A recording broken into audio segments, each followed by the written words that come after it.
Buenos días a todos otra vez. Estamos listos para continuar con nuestro tema del domingo pasado, la pandemia, una gran oportunidad para la iglesia de hoy. Y hoy tenemos la segunda parte. Y esta parte tiene que ver con la oportunidad para excusarse. La primera fue el domingo pasado, la oportunidad para exaltarle al Señor cumpliendo sus propósitos como iglesia. Entonces, la pandemia es una gran oportunidad para la iglesia. Primero, oportunidad para exaltarle, y ahora vamos a ver oportunidad para excusarse. Sin darnos cuenta, hermanos, la cuarentena y el aislamiento han hecho su trabajo mental en nosotros. Todos hemos sido contaminados de una u otra manera. Cuestionamos, criticamos y condenamos a los gobiernos corruptos que se han aprovechado de esta pandemia para sacar ventajas y tomarlos como excusas para pisotear principios y leyes, haciéndose impunes ante sus conciencias y ante la misma justicia también, lamentablemente corrupta. Pero sabemos que un día, si no es aquí, será aquel día del juicio delante de Dios, donde no habrá impunidad para los injustos, aquellos que cometieron injusticia. Pero, ¿qué hay de nosotros, la Iglesia de Cristo?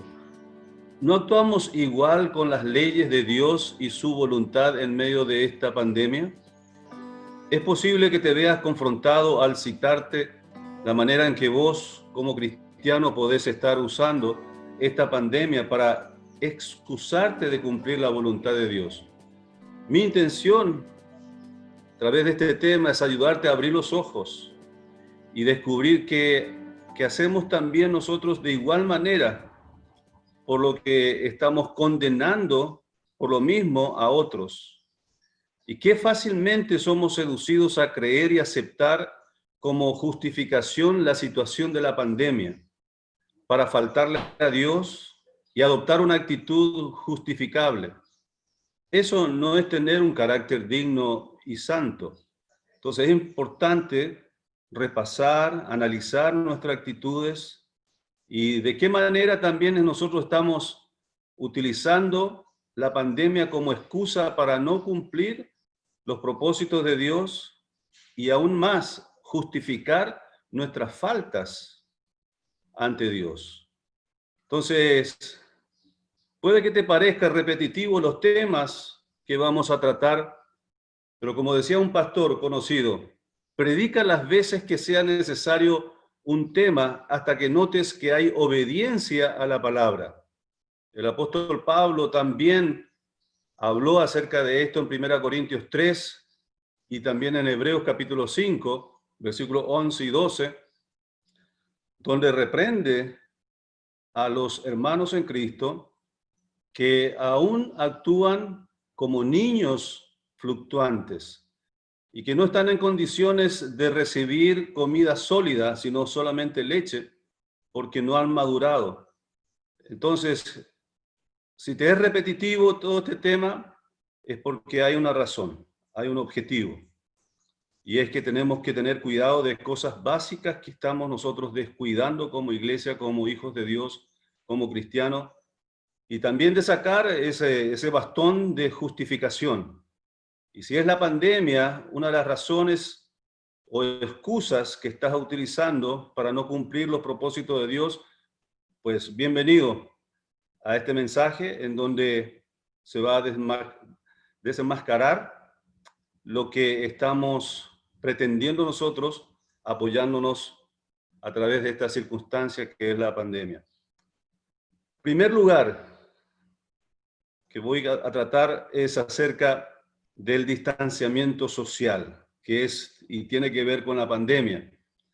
Y una de las excusas que utilizamos hoy en día es para no cumplir el propósito de Dios, que es el de evangelizar. Y decimos, no podemos evangelizar por el distanciamiento social. Y aunque es una realidad que estamos viviendo, estamos restringidos justamente al acercamiento social, no es un argumento para no predicar el Evangelio. En Hechos capítulo 1, versículo 8, el Señor nos dice que somos testigos y como testigos debemos predicar el Evangelio en Jerusalén, en Judea, en Samaria y hasta lo último de la tierra. Hermanos, el evangelismo en sí ha sido siempre el centro del ataque del enemigo Satanás. Siempre encontrarás motivos para desanimarte, distraerte y abandonar la intención de evangelizar. Recuerden el evangelismo que tuvimos en la terminal. Por 2 años consecutivos tuvimos nosotros la bendición y el privilegio de tener puertas abiertas en la terminal para predicar el evangelio, cosa que no es común. Pero Dios nos permitió esa tremenda bendición y privilegio de ir en grupos, de ir y presentar hasta teatros en medio de la terminal. Y fue una tremenda oportunidad para predicar y extender el mensaje del evangelio a tantas personas. Pero esto no fue algo fácil de mantener. Comenzamos con mucho entusiasmo, pero con el tiempo se vio justamente el desánimo, el desaliento, y cómo poco a poco se iba disminuyendo el grupo que participaba en este evangelismo en la terminal. Y como siempre dije, el evangelismo es un fuego que se apaga fácilmente si no se agita, si no se sopla. Y es el interés del enemigo que se apague, porque si ese fuego crece, va a representar un gran problema para él y sus propósitos. Entonces, siempre va a ser necesario que 2 o 3 personas estén motivando, soplando, agitando el fuego del evangelismo en nuestra iglesia. ¿Qué pasa si no existen estas personas que están motivando y agitando el fuego del evangelismo? La iglesia va a ir apagándose. Apaga en la pasión por las almas perdidas. Entonces estamos de esa manera ya perdiendo el objetivo y el propósito fundamental por el cual estamos todavía en esta tierra. Entonces, todo va a funcionar en contra de la intención de predicar el evangelio, de dedicarnos al evangelismo. Vos y yo tenemos esa lucha permanente. Cada vez que tenés la intención, tenés el quebrantamiento, porque no estuviste predicando en los últimos meses, hay un peso de conciencia. El Espíritu Santo va quebrantándote. ¿Qué estás haciendo como hijo de Dios, como testigo de Cristo, sin predicar el Evangelio? ¿Cómo estás perdiendo la oportunidad de hablar de Cristo a tus vecinos, a gente que estuvo a tu lado, que camina contigo, que se sienta a tu lado? Y las oportunidades que Dios nos da a través de nuestros trabajos, a través del colegio, a través de los compañeros y amigos inconversos. ¿Qué estás haciendo con esa misión que Dios te ha otorgado y es un privilegio que aún los ángeles anhelan? Entonces nosotros sabemos todas las cosas que el enemigo Satanás va poniendo en nuestras mentes para desanimarnos, para desalentarnos, para desactivarnos y abandonar esa misión. De esto tenemos que estar conscientes, hermanos, de que la estrategia del diablo es de desanimarnos con respecto a esta misión encomendada por el Señor. Es una orden de Dios, no es una opción, porque para eso estamos en la tierra. Aprendimos de la iglesia primitiva que en tiempo de persecución tuvieron que ajustarse al nuevo modo de vida.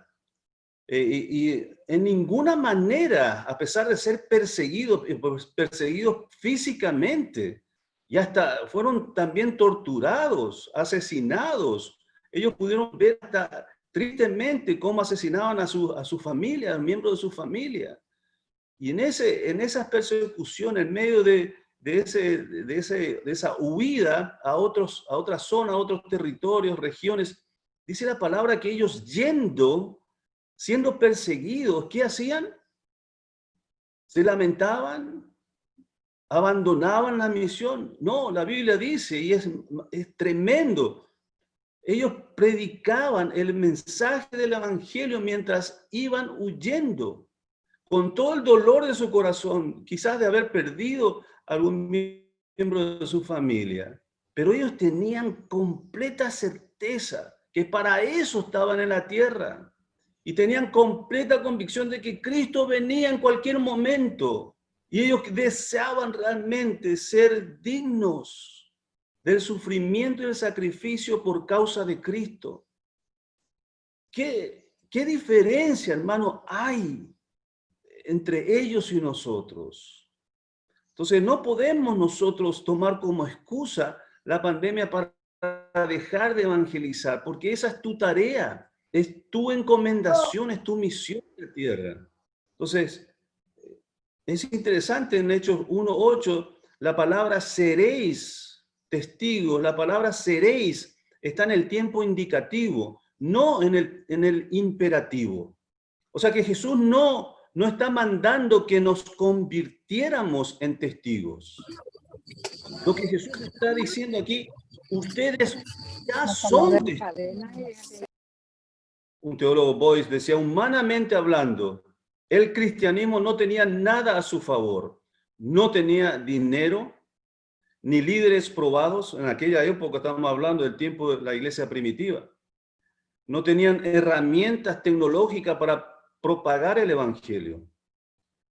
Es más, ellos enfrentaban enormes obstáculos para predicar el evangelio.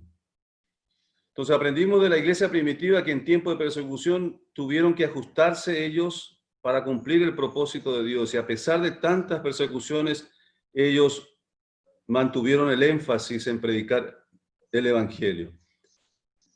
Humanamente hablando, decía un teólogo, el cristianismo de aquella época no tenía nada a su favor. No tenían dinero, no tenían líderes preparados, ni herramientas tecnológicas para propagar el evangelio. Y enfrentaban enormes obstáculos. Era absolutamente nuevo el mensaje que ellos estaban predicando y tenían muchos odios. Las personas que escuchaban de otras religiones acerca de este nuevo mensaje, y ellos eran perseguidos por eso. Hemos hablado de esto varias veces durante esta pandemia, de que tenemos recursos para tener mayor alcance incluso con personas, no solamente de esta localidad, sino hacia el mundo entero. Pero lastimosamente para aquellos que tenían ya excusas para predicar el evangelio antes de la pandemia, hoy con la pandemia tienen mayores excusas para no hacerlo, para no evangelizar. Pero también puede ser que en esta pandemia despertaste a un nuevo entendimiento y a una conciencia de que qué estás haciendo con respecto a ser testigo de Cristo. Y a lo mejor fuiste quebrantado por Dios para hacer algo con respecto a esa actitud indiferente e insensible por las almas perdidas. Y estás dando pasos diferentes a lo habitual. Estás haciendo cosas nuevas que dejaste de hacer o nunca lo hiciste. Y eso está bien, que esta pandemia resulte en cambios, en ajustes en nuestras vidas.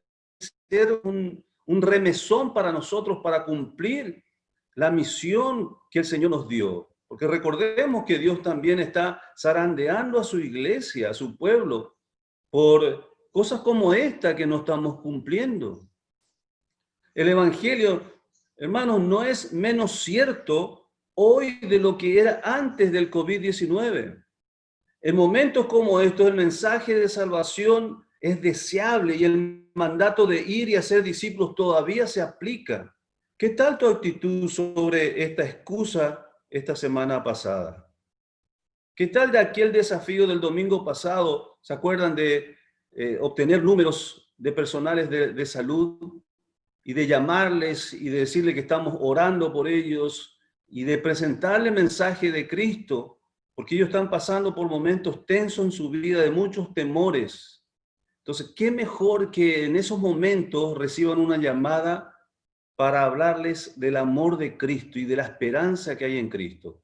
¿Qué hiciste con respecto a ese desafío en esta semana?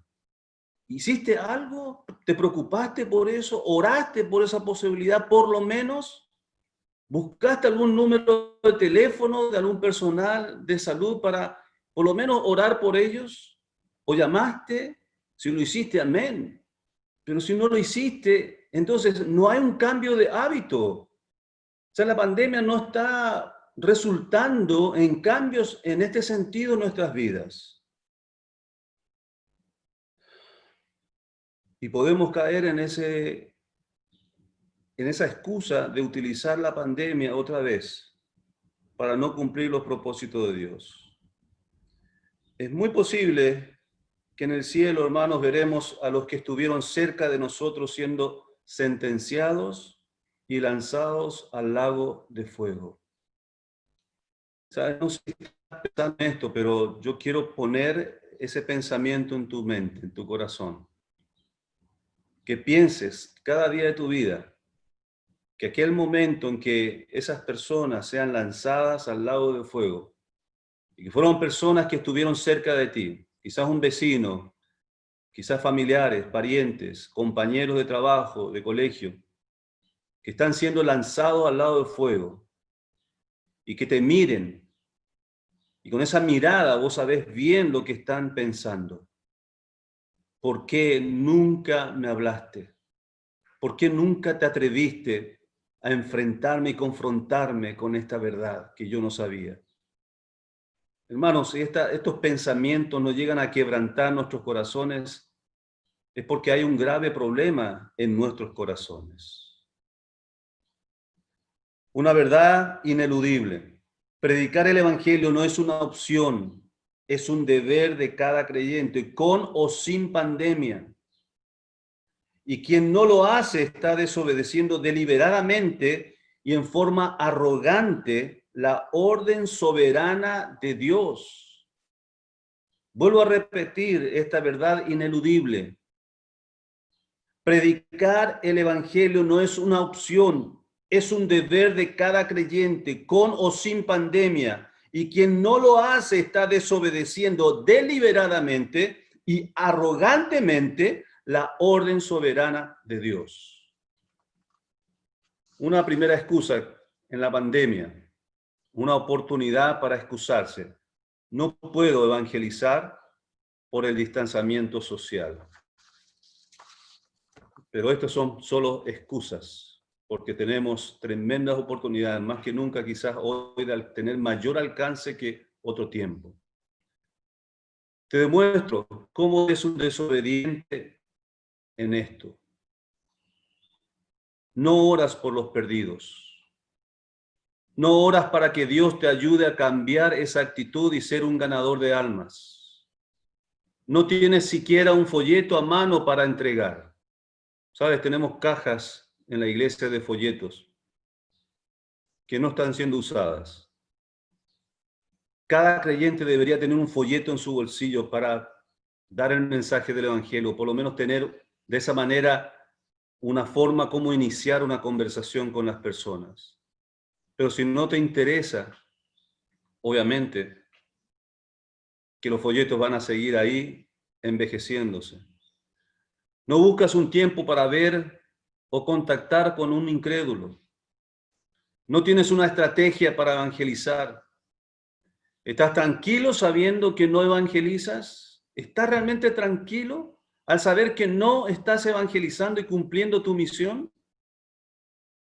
¿Te preocupa estas actitudes que tienes?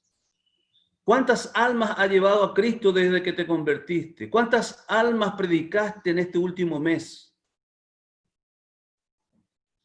¿Hace cuánto que no buscas presentar el mensaje de Cristo? ¿Puede un cristiano que tiene esta misión encomendada por Dios y no lo obedece estar bien? ¿Puede un cristiano que tiene esta misión encomendada por Dios y no lo obedece sentirse bien? Hermanos, las excusas pueden ser eternas y podés pasar toda una vida apoyado en excusas. Segunda excusa que presentamos en esta pandemia. No puedo ofrendar a la obra de Dios por la pandemia. No puedo ofrendar porque hendí la situación, porque estamos en pandemia, no hay trabajo, no hay ingreso. Mira, por los años 1925 a 40, 45, Estados Unidos experimentó una de las peores recesiones de la historia. Eso se llama, recesiones son problemas económicos. Aun cuando las iglesias pudieron encontrar cualquiera de las excusas que veían o que experimentaban en ese tiempo, no abandonaron la responsabilidad de financiar la obra de Dios en el mundo. Fue el tiempo, escuchen bien, fue el tiempo donde más misioneros salieron al campo misionero, al mundo entero. En el peor momento de la historia, económicamente hablando, las iglesias enfatizaron el ofrendar a la obra de Dios y salieron misioneros más que nunca a toda la tierra. ¿Estás comprendiendo lo que estoy hablando? Te repito, eran la peor de las situaciones económicas del país. Ellos enviaron a más misioneros que nunca al campo misionero. Ahora mi pregunta en este momento, para vos, para mí, para toda la iglesia, ¿estamos nosotros diezmando y ofrendando hoy justamente como debemos hacerlo? ¿No lo estás haciendo? ¿Por qué? ¿Por la pandemia? Pues bien, hermano, es una excusa. Es una tremenda excusa. Bueno, si eres de los cristianos que buscan siempre argumentos para no dar a la obra de Dios, no necesitas la pandemia para tener excusas, pero vaya que hoy es una buenísima excusa para apoyarse, ¿verdad? Para no dar. Ahora, las razones para dar a Dios o a su obra se llaman principios. Principios. Y es lamentable que la mayoría de los cristianos no saben o no tienen la convicción en cuanto a estos principios, que voy a mencionar otra vez ahora. Y puede que suene repetitivo, como dije al principio. Pero es importante y valioso otra vez recordar el por qué ofrendamos, por qué diezmamos, porque nos olvidamos fácilmente, hermanos. Y en los hechos nosotros nos damos cuenta de eso. En 2 Corintios, capítulo 8, versículo 3,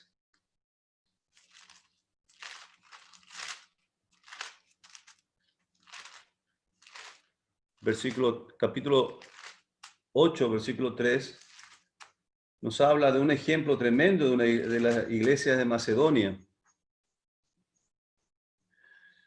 Y dice así el versículo 3, pues doy testimonio de que con agrado han dado conforme a sus fuerzas y aún más allá de sus fuerzas, pidiéndonos con mucho ruego que les concediésemos el privilegio de participar en este servicio para los santos, y no como lo esperábamos, sino que asimismo se dieron primeramente al Señor y luego a nosotros por la voluntad de Dios. ¿Cómo debemos ofrendar? ¿Cuánto debemos dar? ¿Cuánto podemos retener nosotros? ¿Cuál es la relación entre el estado en que se encuentra mi vida espiritual y la forma en que yo ofrendo? ¿Es el diezmo el criterio según el cual debemos nosotros ofrendar hoy en día? Voy a mencionar algunas verdades y principios justamente para responder estas preguntas.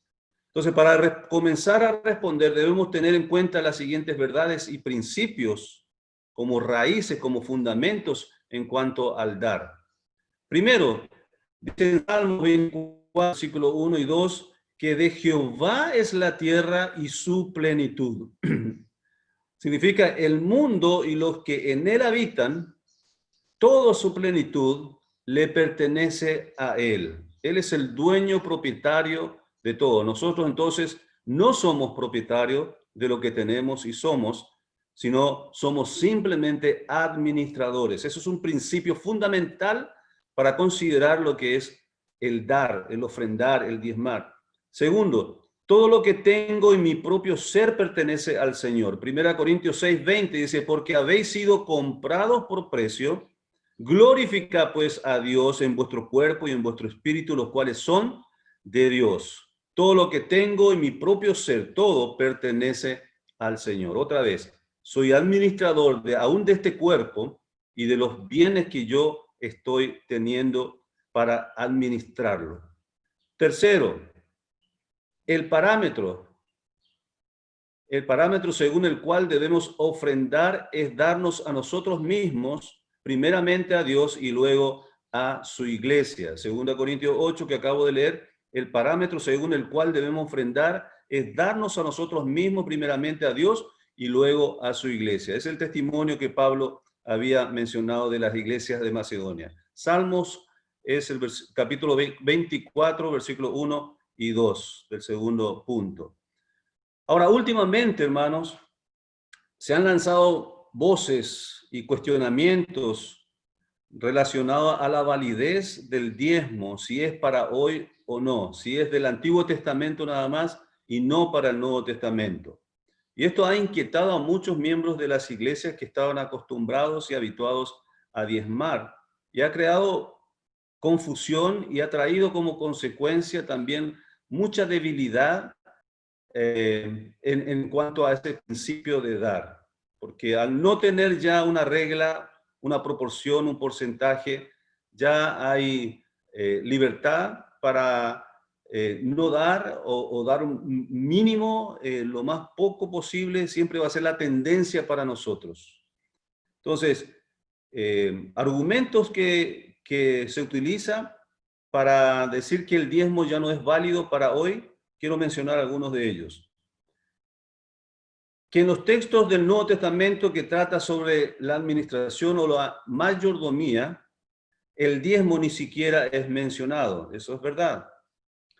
Que el diezmo es relativo a la ley ceremonial que corresponde al Antiguo Testamento, por lo que no puede aplicarse a la iglesia. Correcto. Que el concepto del diezmo en el Antiguo Testamento eran términos de productos de la tierra y para la mantención de los levitas y para el pago de los tributos públicos.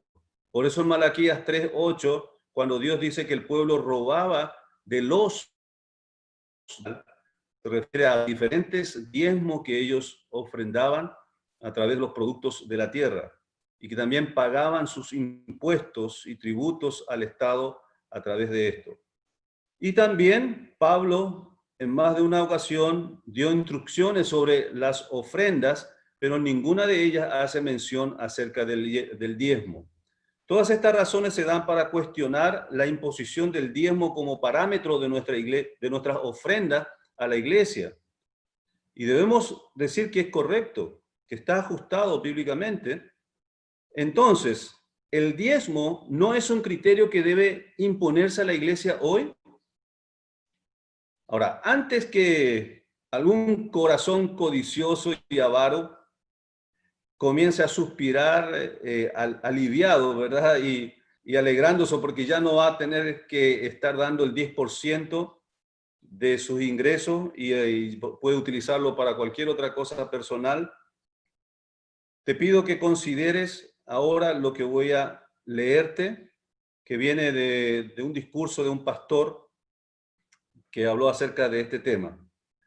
Él decía así, él dijo así: a menudo me preguntan, ¿realmente no crees que ahora en el Nuevo Testamento se exige de manera absoluta a los creyentes dar un 10%? ¿Un 10%? Lo niego con la cabeza y ellos dan un suspiro de alivio. Pero prontamente añado, te diré la razón por la que no ves el requisito del diezmo claramente delineado en el Nuevo Testamento. Piensa, ¿has recibido más de la revelación, de la verdad y de la gracia de Dios que los creyentes del Antiguo Testamento? ¿O menos?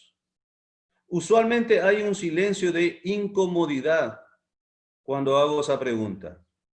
¿Somos más deudores de la gracia que lo que fueron ellos o menos? ¿Diezmó Jesús su vida y su sangre para salvarnos o lo dio todo? El diezmo es un estándar mínimo para los creyentes cristianos. Realmente no quisiéramos encontrarnos en una posición en la que demos menos de nuestros ingresos que lo que hicieron aquellos que tuvieron un entendimiento menor de lo que Dios hizo para salvarles. Esta visión del diezmo, hermanos, no como impuesto fijo, pero sí como un estándar mínimo para los creyentes, es compartida por otros autores y teólogos. Por ejemplo, Peter Master, un pastor del Tabernáculo Metropolitano de Londres, él decía, un punto importante recordar acerca de la mayordomía neotestamentaria Cuando hablamos de mayordomía, es administración de la iglesia en cuanto a los bienes de Dios, los dones de Dios.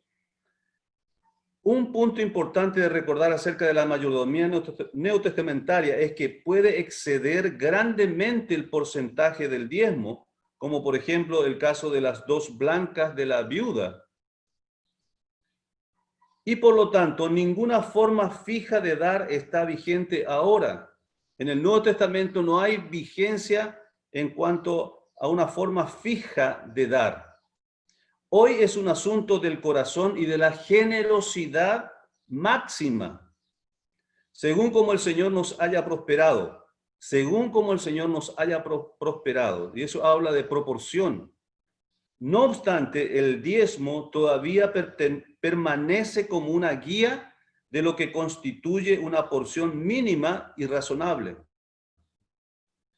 Charles Spurgeon dijo con respecto a este tema también: mucho se ha dicho acerca de dar un diezmo del ingreso al Señor. Soy del criterio que ningún cristiano debería cuestionar este tema ni por un instante. Si se trataba de un deber bajo la ley judía, es ahora un deber mucho más mayor bajo la dispensación cristiana, bajo el tiempo de la gracia. Debería haber mayor responsabilidad para dar. Pero es un gran error suponer que el judío solamente daba el diezmo. El judío daba mucho, mucho más que eso. El diezmo era el pago que debía realizar, pero después de eso venían todas las ofrendas voluntarias, todos los varios dones en diversos tiempos del año, de tal forma que daban 1/3, 3 veces más que el diezmo.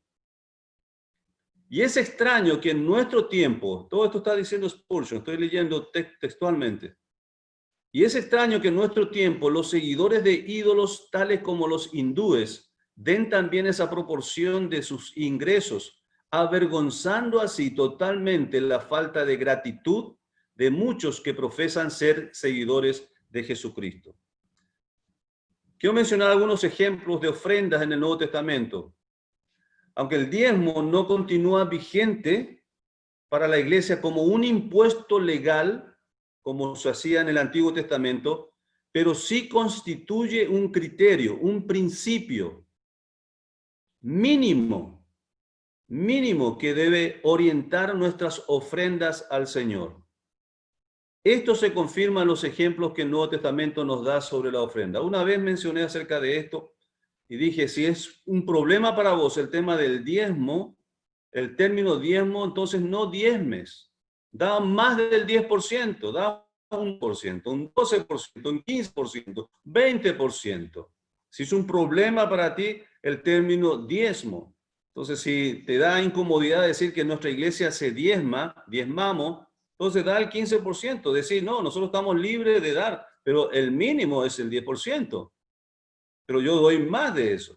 No soy diezmista, soy más que eso. Primero, hay un ejemplo de ofrenda del que Jesús se agradó y lo mencioné recién. Se encuentra en Lucas 21, 1 al 4, acerca de la viuda, donde ellos estaban ahí en el templo observando con sus discípulos y veía cómo mucha gente daba de sus ofrendas y de repente lo que llamó la atención al Señor fue aquella viuda que vino y dio, y según Jesús, que sabía exactamente lo que estaba haciendo esa viuda, había dado todo lo que tenía encima. Entonces es un ejemplo de ofrenda del que Jesús se agradó. A él le agradó esa ofrenda, porque venía más que lo que era material. Venía acompañado de fe, acompañada de gratitud, de alabanza, de adoración, de reconocimiento, de su misericordia, de su amor para con su vida, pero también acompañada de fe, sabiendo de que Dios va a suplir todas sus necesidades. Ahora, esto excedió lo que hizo la viuda, y estamos hablando ya del Nuevo Testamento, excedió el concepto del diezmo. Y podemos apreciar que echa por tierra el mito según el cual el 10% de nuestros ingresos es del Señor y el 90% restante es nuestro. desbarata completamente este argumento falso que nosotros nos apoyábamos antes. Una humilde viuda nos enseña con su ofrenda sincera que todo lo que tenemos es del Señor y nuestro sustento no son las cosas, sino Él mismo. Jesús, Dios, es nuestro sustento. Además, vemos que toda su confianza estaba en Él, ya que ofrendó todo su sustento. Ella sabía que el dinero con el que comía, se vestía y cubría su necesidad era en realidad del Señor y que Él podía sustentarla. No estaba preocupada de lujos y de gastos extravagantes, sino de retribuir al Señor por su gran misericordia. Esto es retribución. Esto es la ofrenda, hermano. El principio de la ofrenda es la retribución por la misericordia, la gracia de Dios derramada sobre nosotros. Estamos reconociéndole al Señor. Estamos retribuyendo al Señor con nuestras ofrendas. No estaba preocupada ella por detalles que solamente Dios podía suplir. No estaba preocupada por dar un céntimo más o un céntimo menos. No era una persona que se entraba en crisis por algo así, tratando de ofrendar el mínimo y conservar el remanente. La actitud que deberíamos tener entonces no es qué proporción deberíamos entregarle al Señor. Mira el cambio de mente aquí, de concepto. No es la proporción que debemos dar al Señor, sino cuánto me es legítimo retener para mí. Evaluemos, hermanos, nuestros gastos y veamos si realmente eso refleja o no la voluntad de Dios. Segundo, quizá el más gráfico sea el de los macedonios en contraste con los corintios. En 2 Corintios 8, 1 al 9, lo acabamos de leer, la iglesia de Corinto parecía marchar bien en algunos aspectos, pero no habían comprendido plenamente el deber de la mayordomía generosa. Ellos revelaron una significativa área de estancamiento en su falla en terminar la mayordomía, la administración que habían empezado. Empezaron bien, ofrendando, pero ellos tenían la intención de dar. Habían empezado a dar, pero no terminaron esa obra. Se terminó, en un momento acabaron y dejaron de hacerlo. El reto para nosotros es claro. ¿Cuál es el nivel de mayordomía que hemos alcanzado? ¿El de Macedonia o el de Corinto? Pablo por eso utiliza el ejemplo de Macedonia a la iglesia de Corinto, porque ellos estaban olvidando de ese hábito santo de retribución a Dios por su misericordia y su gracia para con ellos. Entonces presenta a Macedonia como un ejemplo de la gracia manifestada en la vida de esa iglesia, de las iglesias de Macedonia, que en su profunda pobreza abundaron en riqueza de su generosidad. Entonces, además el apóstol señala que el dar es una gracia, porque es fruto de redención, de santificación, de transformación que hizo el Espíritu Santo en nuestros corazones, siendo incluso la forma en que se prueba la sinceridad de nuestro amor. Recordemos aquel dicho que decía que el segundo corazón que tenemos es el bolsillo. Y aunque te parezca duro reconocerlo, pero hay muchos cristianos con un segundo corazón muy endurecido para dar a Dios en retribución de su misericordia. ¿Cuál es nuestra condición ante el Señor? ¿Cuán grande es nuestro amor? ¿Cuán profunda es nuestra convicción? ¿Cuán sincero es nuestro agradecimiento y nuestro deseo para el avance de la obra del Señor y la gloria de su nombre? Pablo, hablando bajo inspiración del Espíritu Santo, dice que todas estas cosas son probadas por nuestra administración, por nuestra mayordomía, por nuestro dar, por nuestras ofrendas al Señor. Todo se prueba con esto. Ahí es donde se ve dónde está realmente en nuestros corazones. Si están las cosas terrenales, materiales, o si está en la obra de Dios, en las cosas eternas. Y se prueba también en la manera en que damos, ofrendamos. Recordemos además que se pone como ejemplo la gracia del Señor Jesucristo en el versículo 9, de la carta de Corintios que leímos recién. Y dice, toma el ejemplo del Señor Jesucristo, quien se despojó de su riqueza para que nosotros fuéramos hechos ricos. Entonces, la evidencia más grande de nuestra semejanza a Él, hermanos, será manifiesta en nuestra buena voluntad de darnos a nosotros mismos y nuestros bienes para su causa. Si somos mayordomos infieles, entonces nuestra semejanza a Él no será muy visible en nosotros. Es justamente esa actitud de Cristo la que puede apreciarse en los creyentes macedonios, quienes se dieron a sí mismos al Señor y luego a la iglesia. Esta es la actitud de Cristo que desea que se refleje en la iglesia, en su pueblo. En el versículo 7, capítulo 9, versículo 7, 2 Corintios, 9, 7, dice que nuestra ofrenda tiene que ser no con tristeza ni por necesidad, porque Dios ama al dador alegre. Para ofrendar, estos creyentes no necesitaron de actividades especiales como cena o asado, ni tampoco predicaciones especiales, exhortaciones o amonestaciones para dar. No necesitaban ellos eso, porque abundaban en sus corazones de gratitud y de amor al Señor y de amor a la obra de Dios. Ellos no necesitaban exhortaciones ni amonestaciones con respecto a esto. En ellos el dar no se dio por necesidad, sino por amor y gratitud al Señor. No solo dieron su dinero, sino que se dieron a sí mismos, a sí mismos. ¿Cómo debemos entonces ofrendar? Primero, debemos dar proporcionalmente. En 1 Corintios 16, 1 y 2, Pablo habla de la frecuencia y del espíritu de la mayordomía, del espíritu de la administración, del espíritu del dar, de ofrendar, diciendo, en cuanto a la ofrenda para los santos, haced vosotros también de la manera que ordené en las iglesias de Galacia. Cada primer día de la semana, domingo, cada uno de vosotros ponga aparte algo según haya prosperado. Lo que demos entonces debe ser proporcional a lo que hemos recibido como provisión de parte del Señor. Lo que desde luego puede variar de un mes a otro. Los corintios sabían que si el Señor los prosperaba era para poder bendecir a la obra de Dios. Si hacían un mal uso, en otras palabras, si utilizaban esta bendición de manera egoísta para ellos mismos, estaban pecando al malversar los recursos que el Señor les entregó.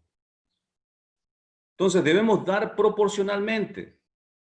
Y como mínimo aplicamos el criterio y el principio del diezmo.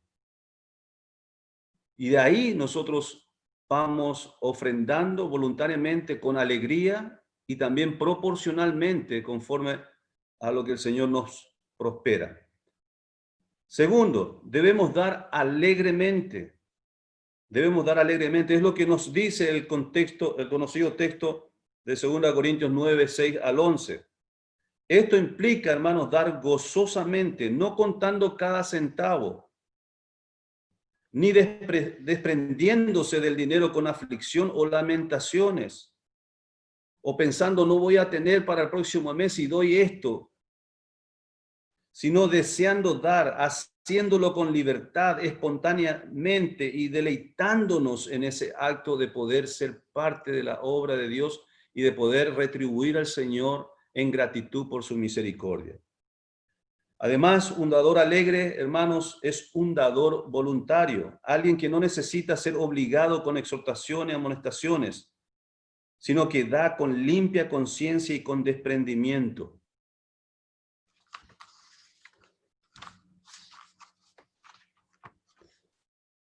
La administración de nuestro tiempo, de nuestro cuerpo, de nuestros bienes, hermanos, están ligadas indisolublemente y que tienen un patrón común.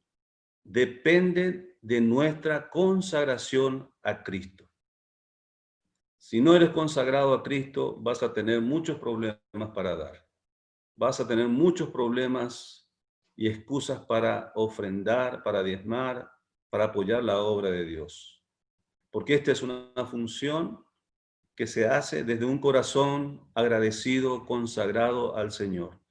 Un corazón que no necesita que se le recuerde, no necesita amonestación, porque lo da voluntariamente, con gozo, con deleite, con gratitud y con un sentimiento de privilegio. Entonces, hermanos, si esta pandemia ha sido una excusa para no dar a la obra de Dios, considérate en falta, porque no hay excusa. ¿Has podido comer en este mes? Es porque tuviste un ingreso. Entonces hay una proporción que tienes que dar como mínimo al Señor. Como mínimo. Y teniendo la fe y la esperanza de que tu vida no está siendo sustentada por la ganancia de tu trabajo y de tus negocios. Porque es Cristo nuestro sustentador. Él es nuestro apoyo, nuestro sustento diario. Eso demanda realmente para aquel dador alegre, confianza, fe, pero también una profunda gratitud que se refleja en el dar, en ofrendar al Señor como retribución, como gratitud, pero también eso nos va asemejándonos al Señor Jesucristo, quien se dio no un 10%, sino un 100% por nosotros. Estamos hablando de principios. Muy bien, y en última excusa en esta pandemia, no puedo ajustarme al sentido de congregarme si no es presencialmente. Me cuesta, y he escuchado esto de hermanos de nuestra iglesia, y yo sé, es legítimo esto, no nos sentimos a gusto. Ojalá, esperamos que esta semana podamos ya prepararnos para quizás reiniciar, si el Señor lo permite. Ya desde mañana estará habilitado las iglesias para reunirse presencialmente, entonces vamos a estar anunciando en la semana esta gran noticia que hace mucho tiempo estábamos esperando, ansiando. Y la verdad que no es fácil ajustarnos a un medio virtual para congregarnos, pero esto tampoco es una excusa. La iglesia local es una asamblea de creyentes que deposita extrema importancia en la reunión de los santos para adorar a Dios. Y esto es independiente de un edificio, de un local específico geográfico, porque también está el propósito, como hablamos el domingo, de la edificación de la iglesia y la proclamación del evangelio. Entonces, ya sea en forma virtual o presencial, la iglesia se reúne y se une con estos propósitos. Y gracias a Dios que nuestra iglesia ha logrado a través de este medio avanzar en estos propósitos. Y damos gracias a todos los que también con esfuerzo, con sacrificio han dado, han ofrendado, y esto ha resultado de bendición y de testimonio a muchas familias incrédulas. Entonces sigamos adelante, abundando en este don de dar, de ofrendar, pero también de ajustarnos al medio en que estamos. Hoy no sabemos si realmente esto se va a concretar. Puede ser que el gobierno en esta semana vuelva a cerrar las posibilidades de reunirnos y tengamos que continuar con estas restricciones y la reunión virtual, pero esto tiene que ser una excusa para no conectarnos, para no estar disfrutando la comunión a través de este medio que no es tan cómodo como nosotros deseamos y queremos, pero es lo que tenemos.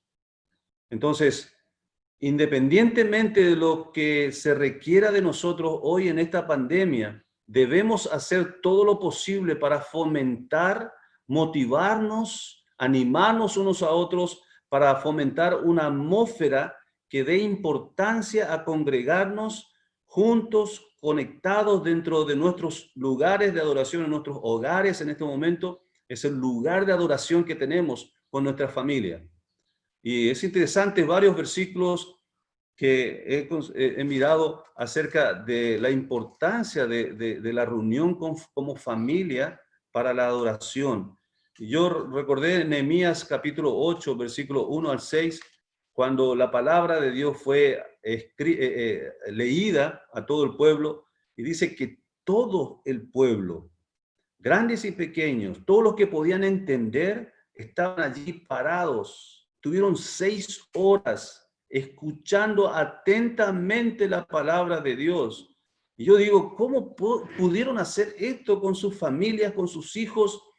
Para tener entendimiento, quizá un niño ya de 6, 7 años podía entender y estar ya ahí en la familia, escuchando atentamente, y obviamente que tiene que haber existido un ambiente de orden, de disciplina, de cuidado de cada padre, cada madre atendiendo a su familia, a sus hijos, para estar atento a la palabra de Dios que estaba siendo expuesta enfrente. Y no fueron 40 minutos ni 50 minutos, 1 hora, 6 horas ellos escucharon la palabra del Señor.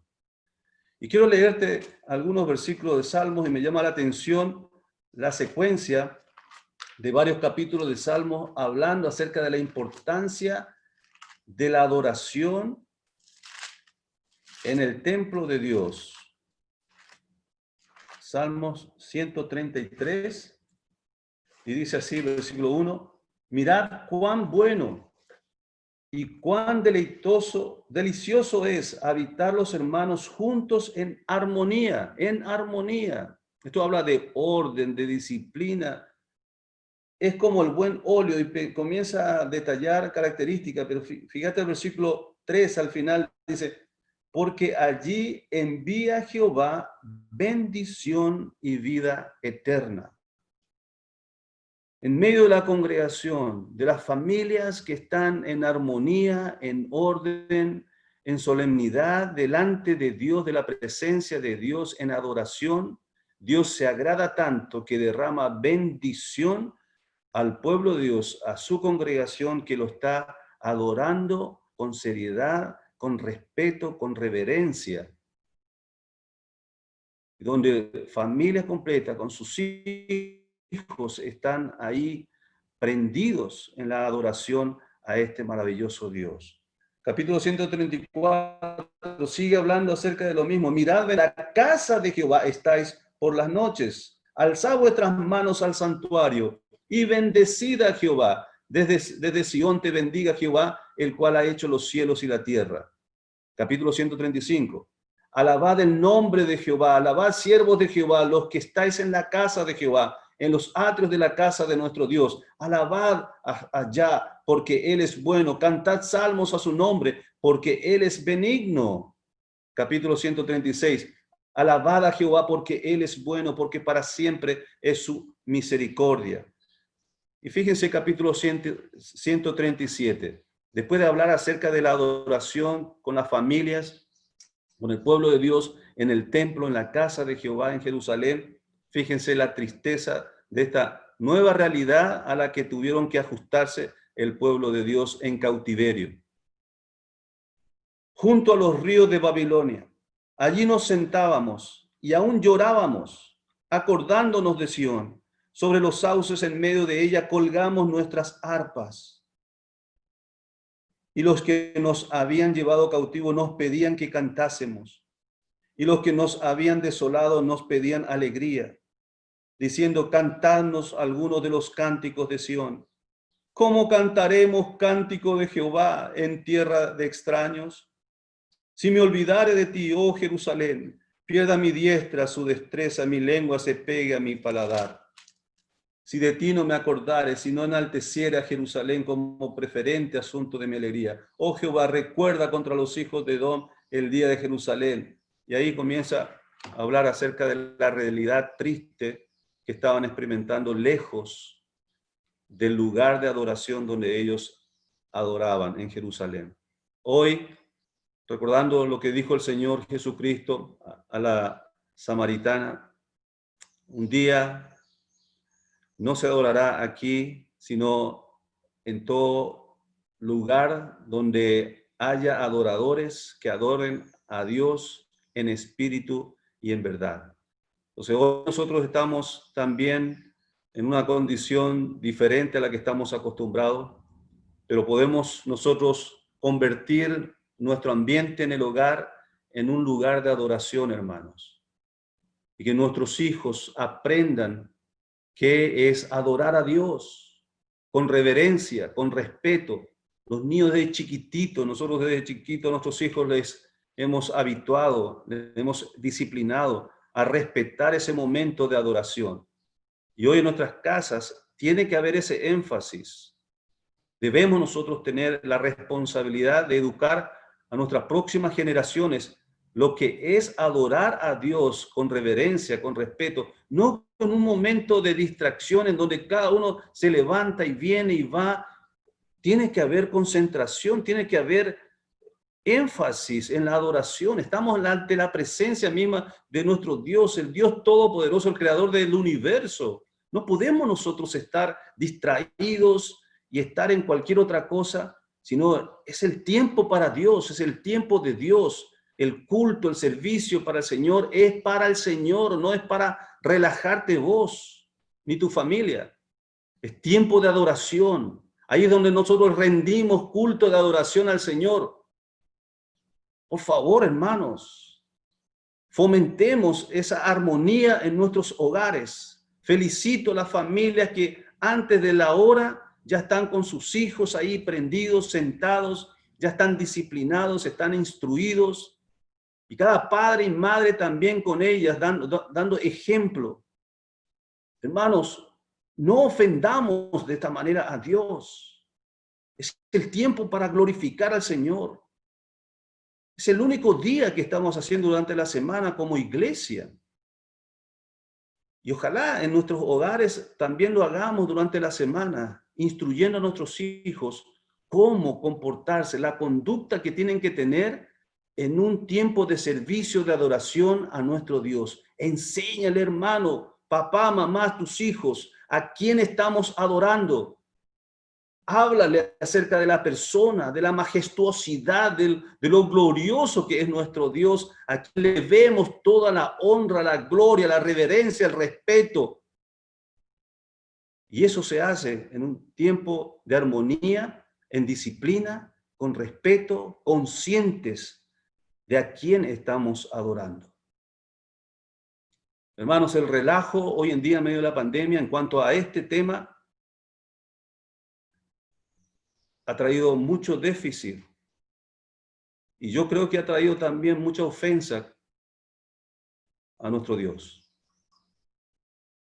Es tiempo de hacer ajuste, hermano, de ajustarnos.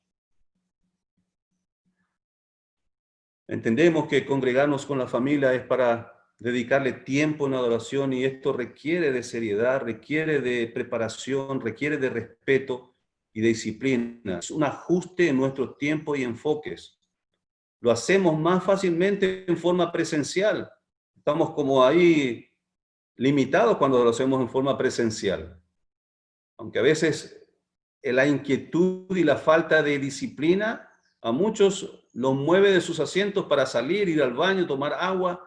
Eso es falta de disciplina.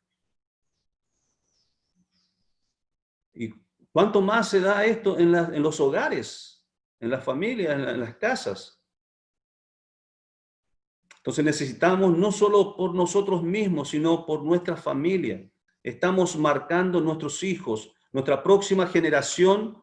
Ellos van a tener una conducta disciplinada, de reverencia delante de la presencia de Dios, o van a tener una conducta irreverente, indisciplinada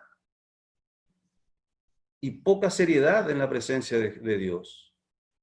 Entonces va a depender de nosotros los padres de instruir a nuestros hijos para que ellos se conduzcan de esta manera de respeto, de reverencia, cuando la congregación, la iglesia, está reunida, es para adorar a Dios, alabarle al Señor y escuchar su palabra atentamente, atentamente. Si hay distracciones, tienes que solucionar eso. Tienes que hacer ajustes porque es tiempo de adorar a Dios.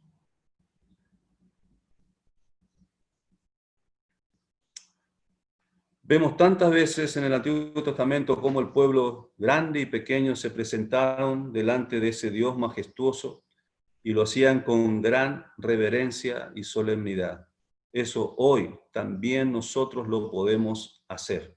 Si ellos lo pudieron hacer con su familia, con sus hijos, hoy nosotros también no solo podemos hacerlo, debemos hacerlo. Ante una generación de niños, hermanos y jóvenes, revolucionarios, por el mismo espíritu que está ligado en ellos, como dice Proverbios 22:15, que la rebeldía está ligada al corazón del joven. Necesitamos guiarles desde chiquitos, instruirles y mostrarles cómo nos presentamos nosotros y cómo vivimos en reverencia y respeto y disciplina. Esto es orden, disciplina es orden delante de Dios nuestro Salvador. Porque llegará el tiempo en que ellos crezcan y sean adolescentes y jóvenes, y si no has logrado instruirles y enseñarles en cuanto a la conducta que tienen que tener de reverencia, de respeto a su Dios, vas a tener muchos problemas. Muy bien, excusas en esta pandemia que ha sido una oportunidad para la iglesia, las iglesias, una oportunidad para exaltarle, pero también en forma negativa una oportunidad para excusarnos. Excusarnos en cuanto a no evangelizar, a no ofrendar y a no congregarnos, a no participar. Entonces, esto ha sido un déficit en esta pandemia. Es tiempo de ajustes, el momento de reconocer si hay falencias en estas áreas, reconocerlo, pedir perdón al Señor y hacer correcciones en nuestras vidas. Vamos a orar.